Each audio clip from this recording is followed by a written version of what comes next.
कहानी नीरू की है। पंजाब की नीरू की शादी दिल्ली के राहुल से होती है। दिल्ली कितना बड़ा शहर है ना, लेकिन आप लोगों का घर तो बहुत छोटा है। हमारे पंजाब में तो ये बड़े बड़े घर होते हैं कि मजा ही आ जाता है। कोई बात नहीं नीरू, मैं भी तुम्हारे लिए बहुत बड़ा मकान बनाऊंगा बहुत जल्दी। नीरू के पिता जहाँ पंजाब के जाने माने व्यापारी थे, वहीं उसका पति राहुल दिल्ली में एक सिंपल नौकरी करता था। माँ, यहाँ तो घी मक्खन इतना महंगा है कि क्या बताऊं। मैं तो तरस ही जाती हूँ घी खाने के लिए। नीरू की माँ को ये सुनकर बहुत दुख होता है। मेरी बेटी को घी नसीब नहीं हो रहा है और ये बहू यहाँ बैठकर घी में शक्कर डाल रही है। देख वनिता, मैं साफ कह रही हूँ, इस घर में जितना घी आएगा उतना ही मेरी बेटी के घर दिल्ली भी जाएगा। अरे ये क्या बात होती है माँ जी?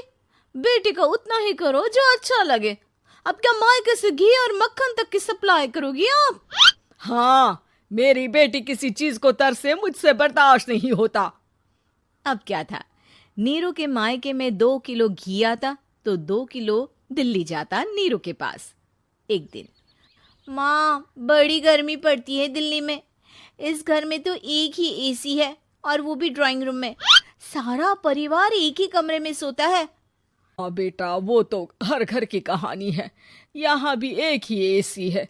अरे बिल इतना आता है कि क्या बोलूं। तभी वहां राकेश आ जाता है। माँ, थोड़ी देर में यहाँ कुछ प्लम्बर आएंगे मेरे कमरे में एसी लगाने। जरा ध्यान से लगवा देना ना माँ। ओए, ऐसे कैसे तेरे कमरे में एसी लगेगा? हाँ राकेश, एक बार बात तो कर लेता। अरे पापा, वो वनिता को गर्मी में नींद नहीं आती। ड्राइंग रूम में सबके साथ सोने में वो अनकंफर्टेबल है, इसलिए। अरे पूरे परिवार के साथ वहां तेरी बहन नीरू भी तो सोती है। वो नहीं हो रही क्या अनकंफर्टेबल? समझ रहा है ना? अगर एसी लगेगा तो एक दिल्ली में तेरी बहन के कमरे में भी लगेगा, तभी तू लगा सकेगा। राकेश वनिता को सारी बात बताता है। वनिता करती भी क्या, मन मार कर बैठ जाती है। माँ, ये लोग ठीक नहीं है, क्या करूं मैं? अरे बेटी, यहाँ आ जा, तू यहाँ आकर रह ले। अरे छोड़ दे ऐसे पति को। कैसे छोड़ दूं माँ? समाज क्या कहेगा, लोग क्या कहेंगे? वैसे भी मेरा एक बेटा है मयंक।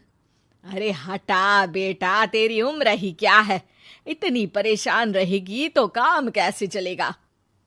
खैर, बात आई गई हो जाती है। माँ को लगता है कि नीरू ठीक है, तो वहीं नीरू के मन में एक ही लाइन चल रही होती है, यहाँ आ जा। माँ ने तो बोल ही दिया है कि यहाँ आ जा। बस मयंक थोड़ा सा बड़ा हो जाए, इन गरीबों को छोड़कर मैं वापस माँ के पास ही चली जाऊंगी। वो इसी सोच में बाजार में चल रही थी कि मैम, आपका दुपट्टा जमीन को छू रहा है। नीरू जैसे ही उस लड़की की तरफ देखती है, देखती ही रह जाती है। हाय रे, कितना सुंदर लड़का है ये। अब क्या हुआ? मैंने कहा आपका दुपट्टा। तो खुद ही उठाकर दे दो ना। लड़का समझ जाता है कि नीरू उस पर फिदा हो चुकी है। वो उससे उसका नंबर लेकर चला जाता है। अब क्या था, नीरू और रोहित में लगातार बातें होने लगती है। मैं हरियाणा का रहने वाला हूँ, यहाँ एक बड़ी कंपनी का मैनेजर हूँ। अच्छा, और कितने बच्चे हैं तुम्हारे? बच्चे? अरे मेरी तो शादी भी नहीं हुई है। तुम बताओ, शादी करोगी? नीरू शर्मा जाती है। अब लेकिन मैं तो पहले से ही शादीशुदा हूँ।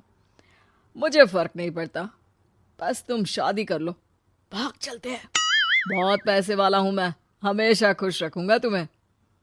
नीरू रोहित से मिलकर सारा प्लान बना लेती है और फिर एक दिन घर से भाग जाती है।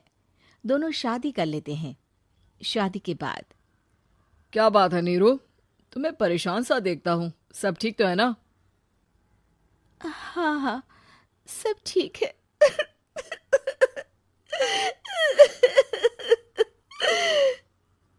ये कहते कहते ही वो रोने लगती है। अरे क्या हो गया, रो क्यों रही हो? मैंने तुमसे एक बात छुपाई है और और वही बात अब मुझे परेशान कर रही है। रोहित, मेरा एक बेटा भी है, उसका नाम मयंक है। क्या बात कर रही हो? ये तुमने मुझे पहले क्यों नहीं बताया? देखो नीरू, मेरी माँ को मैंने ये नहीं बताया है कि तुम शादीशुदा हो। बच्चा मैं मैनेज नहीं कर पाऊंगा। नीरू को समझ में नहीं आता कि वो क्या करे। तुम उस बच्चे को अपनी माँ को क्यों नहीं दे देती? नीरू चुपके से माँ को फोन करती है। माँ, क्या मयंक को तुम रख सकती हो? बेटा, मैं राकेश के साथ बात करती हूँ। आखिर घर का बेटा वही है, जो वो बोलेगा। वैसे भी बेटा, तूने जो किया है ना, उसके बाद से पूरा घर तेरी बुराई कर रहा है। मैं भी अब किसी से तेरे लिए लड़ नहीं सकती। राकेश बेटा, नीरू ने तो जो किया बहुत ही बुरा किया, लेकिन मैं सोच रही थी कि क्यों ना मयंक को हम यहाँ ले आए। तभी वनीता बोल पड़ती है। वाह जी, ऐसे कैसे यहाँ ले आए? यहाँ क्या भंडारा भरा है? और जिस बच्चे की माँ ने नहीं सोचा, उसके लिए हम क्यों सोचे? नीरू को एक बार तो अपने बच्चे के बारे में सोचना चाहिए था ना। अरे लेकिन तेरे पास भी तो लड़का नहीं है ना वनीता। माँ, वनीता ठीक बोल रही है। कल को वो बड़ा होकर इसी घर का हिस्सा मांगेगा तो हम क्या करेंगे? माँ कहती भी तो क्या, वो चुप रह जाती है। वहीं नीरू का पहला पति कहता है। माँ, अगर आज भी वो वापस आ जाए तो मैं उसे माफ कर दूंगा। बेटा, गरीबी चीज ही ऐसी है, क्या करेगा। तू तो अब मयंक का सोच। वो बेचारा तो बिना माँ का हो गया। मयंक के खातिर तू दूसरी शादी कर ले बेटा। लोगों के लाख समझाने के बाद नीरू के पहले पति की शादी रिद्धि से हो जाती है, जिसके पहले पति से 2 बच्चे होते हैं। देखो जी, मैंने शादी सिर्फ बच्चे के खातिर की है। मैंने भी शादी सिर्फ बच्चों के खातिर की है। वहीं नीरू के दूसरे पति के मन में ये बात घर कर जाती है कि नीरू एक मासूम बच्चे को उसके खातिर छोड़ कर आई है। अब देखो नीरू, मुझे लगता है कि जो औरत अपनी कोख का बच्चा छोड़ सकती है, वो तो कुछ भी कर सकती है। कल को तुम्हें मुझसे अच्छा कोई मिल गया तो तुम तो मुझे भी बाय बाय कर दोगी ना। नीरू को अब उसका दूसरा पति ताने देना शुरू कर देता है। तंग आकर नीरू उसके यहाँ से भागकर अपने पहले पति के पास चली जाती है, लेकिन ससुराल में क्या लेने आई है नीरू, मयंक को? नहीं नहीं सासू माँ, मुझसे गलती हो गई, मुझे माफ कर दीजिए।